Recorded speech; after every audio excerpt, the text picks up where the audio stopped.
Hi everybody, Mary Alice here. There have been a few questions about how to create an SVG or take an SVG cutting file and convert it to machine embroidery applique.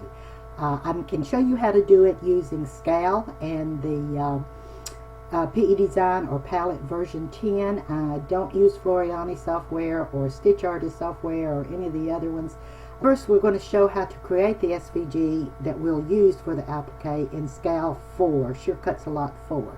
I'm going over here to the icon where you can create different sorts of designs, rectangle, rounded rectangle, circle, triangle, etc. And I'm going to use the star there. And I will just draw a simple star right here. I'm going to move it down into my design page, and that's all there is to creating the star here in Scal. I need to export it, which goes to File, Export, and I'm going to export it as Blue Star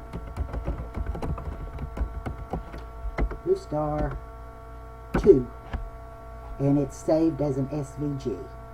So I save that, say yes, and it's in my file folder. Now I will open PE Design software, and I'm going to go to the Import Patterns here in the top ribbon, Import Patterns, and one of my options is to import a vector image, which would be an SVG, EMF, WMF, such as that. So I'm going to go to my tutorials folder, and there's the star2.svg. So I open that, and it is automatically converted to stitch data, just like that. If we zoom in right here in the view option and see that it's stitches, and then zoom in, you can see the stitches there.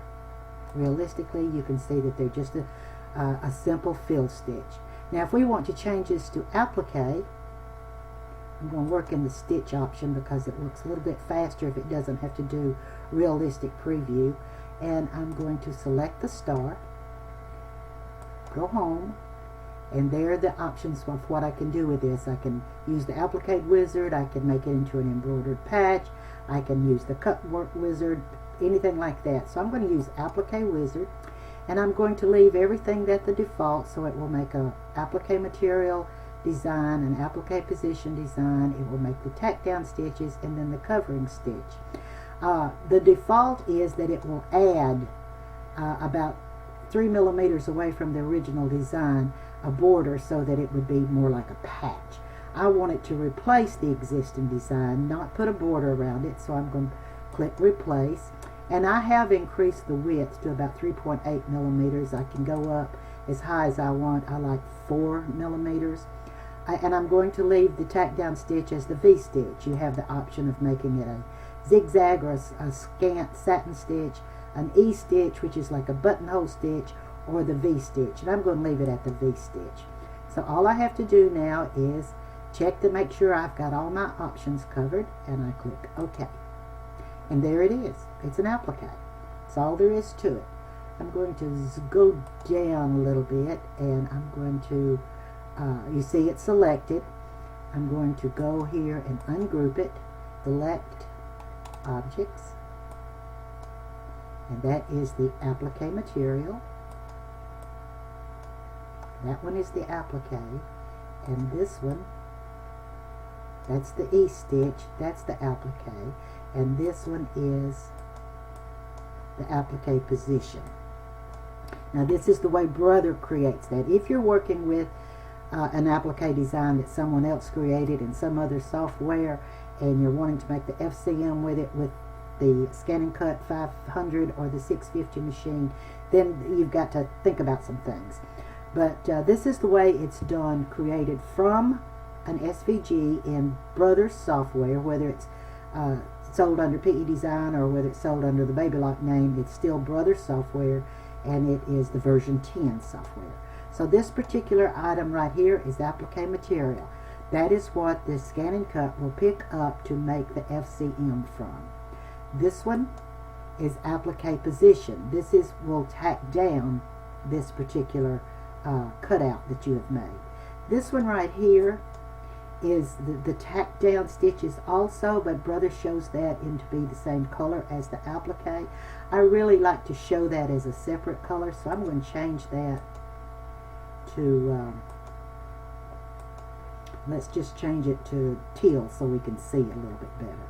And you see that is a tack down stitch. And then this is the final satin stitches of the star, so we will change that to a bright gold. A deep gold. How about that? Okay, so now we're going to select everything. Select all, and we're going to align them.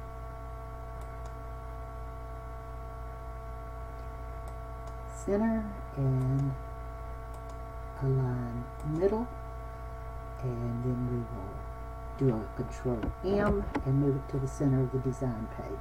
Now I'm going to scroll through the colors here without showing this as it would stitch out. I'm just going to go through the colors. We've got 4 colors. We've got applique material, applique position, the tack down stitches, and the satin stitches. If we really zoom in here, you can see that our satin stitches are wide enough to cover every foundation stitch that's under there. It goes a little over the outside of the tack down stitches and well into the patch itself. You could have made that narrow if you prefer, but I like to be sure that everything's covered, all the foundation stitches as well as any raw edges of the fabric. It also, to me, looks nicer and prettier when it's a healthy satin stitch as the final stitch rather than a skimpy one. So I hope that helps. If you have any questions, just get in touch with me at the Scan and Cut, Scal, and Canvas help page, and I will answer any questions I can for you. Thanks, and have a great day.